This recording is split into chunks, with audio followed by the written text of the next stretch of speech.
লালকেল্লা থেকে জাতির উদ্দেশ্যে ভাষণে প্রধানমন্ত্রী বললেন, দেশ রিফর্ম এক্সপ্রেসে উঠে পড়েছে, ভারত এখন অপ্রতিরোধ্য। প্রতিরক্ষা ক্ষেত্রেও বাড়তি গুরুত্ব দিচ্ছে সরকার।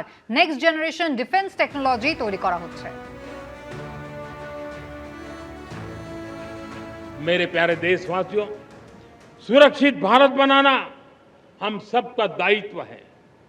चुनौती सीमा के भीतर हो या सरहद से बाहर, भारत हर परिस्थिति के लिए तैयार है।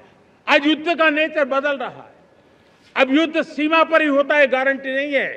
आज युद्ध सीमा के अंदर, कहीं रिफाइनरी पे जाकर के, कहीं बैंकिंग सेक्टर को जाकर के, कहीं डेटा सेंटर को जाकर के, एक प्रकार से लड़ाई का नया रूप, इंफ्रास्ट्रक्चर तोड़े जा रहे हैं, फैक्ट्रियां तोड़ी जा रही है। हमने मिशन सुदर्शन चक्र की पिछले सालों घोषणा की थी, बहुत तेजी से उस पर काम चल रहा है। आज डिफेंस एक्सपोर्ट हमारा करीब 50 गुना बढ़ा है।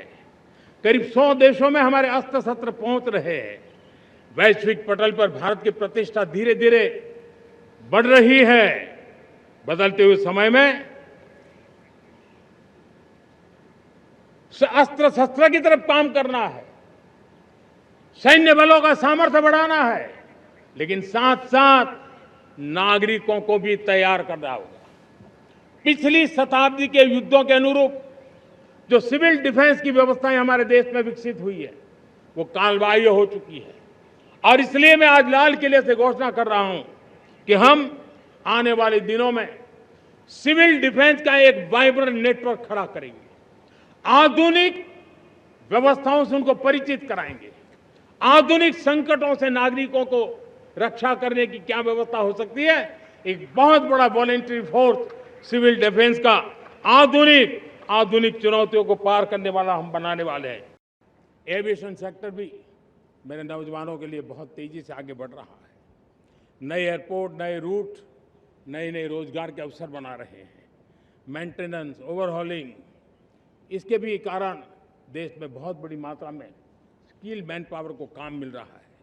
मेड इन इंडिया हवाई जहाज बनाने की दिशा में हमने सफलता पाई है।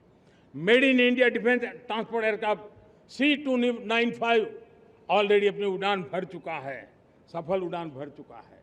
ये देश के नौजवानों के लिए, मेरे साथियों, ड्रोन ने भी बहुत बड़ा काम किया है।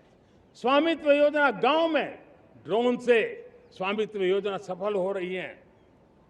करीब 3.25 करोड़ परिवारों को स्वामित्व योजना का लाभ मिला है और इसके कारण 140 लाख करोड़ रुपए जैसी संपत्ति अनलॉक हुई है, जिसके कारण बैंक से लोन मिल सकता है, लोग अपना कारोबार कर सकते हैं। एबीपी आनंद एगिए थाके एगिए राखे।